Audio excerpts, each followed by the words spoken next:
비전향 장기수들을 다룬 다큐멘터리 송환에 보면 장기수들의 야유회장에서 한 노인이 쉰 목소리로 김일성 장군의 노래를 부른다. 노래를 부르는 이는 참 선해 보이는 인상의 실로 평범한 할아버지였다. 그 역시 비전향 장기수다. 간첩 혐의로 남에서 체포된 뒤 수십 년 옥살이와 무지막지한 전향 공작을 거치고서도 끝내 전향을 거부한 사람이었다. 그는 이런 말을 한다. 내가 죄를 지었다면 벌을 받겠다 이거야. 그런데 왜 내 머릿속을 바꾸려고 하냐고.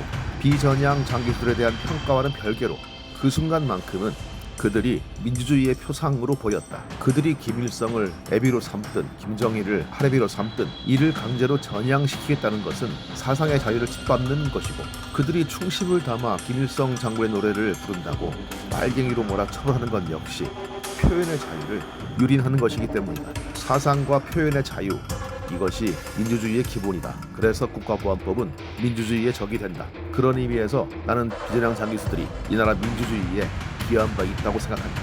하지만 동시에 그들은 사회적 화석이다. 그들이 잡히던 무렵 그들의 뇌리에 박혀있던 사상과 경험에서 한치도 벗어나지 못하고 자신의 신념 안에만 매몰된 사회적 화석이다. 그들의 시간은 한국 전쟁 후 흐르지 않았고 그들은 살아있는 듯 생생한 역사적 지층의 화석으로 남았다. 오히려 그들은 그렇게 인정해주고 봐주면 된다. 문제는 그들을 떠받드는 사람들이다. 화석이 아니라 팽팽 돌아 숨쉬는 주제에 화석과 같은 생각으로 화석들을 떠받드는 것 같으면서 결국은 자신들의 화석 같은 투쟁에 불쌍한 노인들을 활용하고 있는 이들이 문제다. 그들은 장기수들을 선생님이라고 부르고 통일 일꾼이라고 부른다.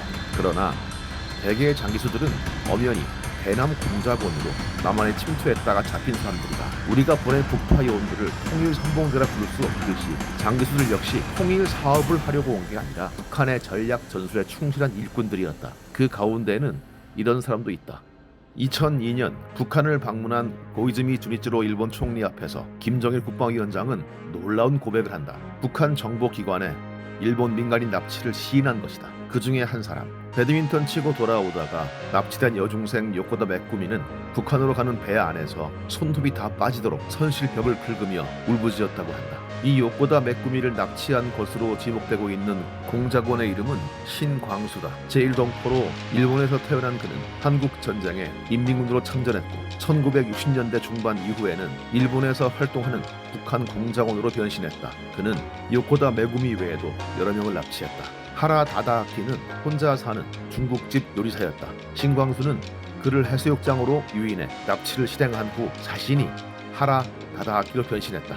개인 신상은 물론 중국 요리 기술까지 습득했다. 그 이름으로 직업을 가지고 제1동포 여성과 동거까지 거친 완벽한 위장이었다. 그는 일본인 하라 다다아키로 1985년 한국에 침투했다가 정보기관에 체포됐다. 사형 선고를 받았지만 무기징역으로 감형됐고 이후 1999년 특사로 풀려났다. 그리고 비전향 장기수로서 2000년 9월 북한으로 송환됐다. 비전향 장기수들이 북송되는 날 나는 현장에 있었다.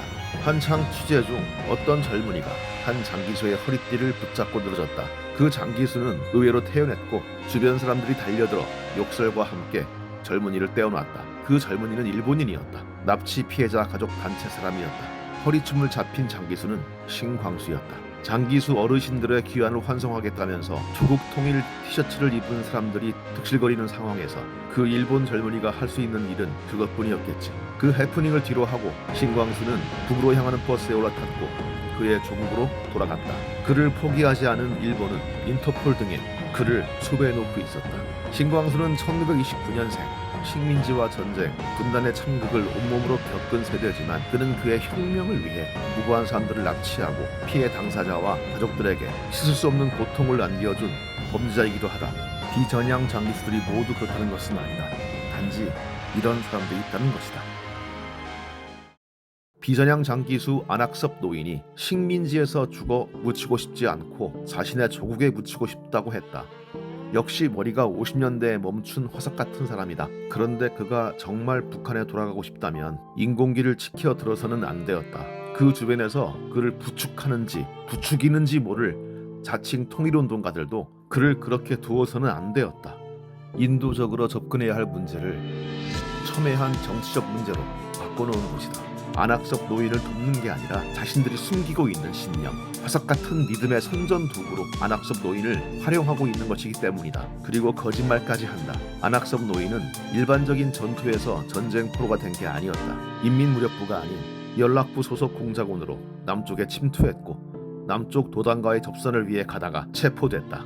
즉 비정규전 요원이었다. 비정규전 포로는 전쟁 포로 대우를 받지 못한다. 그는 전쟁 포로가 아니었다. 노병이 아니었다. 그래도 안학섭 노인의 북한 귀환은 이루어져야 한다고 생각한다.